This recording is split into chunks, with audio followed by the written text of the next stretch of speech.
বান্দা সূরা ফাতিহার একটা করে আয়াত বলে আলহামদুলিল্লাহি রাব্বিল আলামিন, সঙ্গে সঙ্গে আল্লাহ জবাব দিয়ে বলেন হামিদানি আবদি, বান্দা তুই আমার প্রশংসা করলি। আর রহমানির রহিম যখন বলে আল্লাহ বলেন আলাইয়া আবদি, মালিক ইয়াউমিদ্দিন যখন বলে আল্লাহ বলেন মাজ্জাদানি আবদি,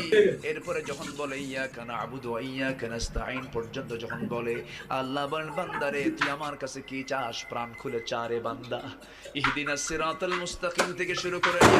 ওয়ালাদ দাল্লিন পর্যন্ত যখন বান্দা বলে তখন আল্লাহ বলেন বান্দা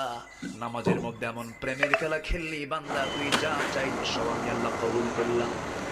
ওই বান্দা যখন রুকুতে যায় আল্লাহ যখন অস্থির হন, ওই বান্দা যখন সিজদায় যাওয়ার জন্য প্রস্তুতি নেয় সমস্ত ফেরেশতাকে ডাক দিয়ে ফেরেশতারা এই বান্দাগুলো আমাকে দেখলো না, রাসূলকে দেখলো না, কোরআনকে দেখে হাদিসকে বিশ্বাস করে আমাকে খুশি করার জন্য তার সবচেয়ে সম্মান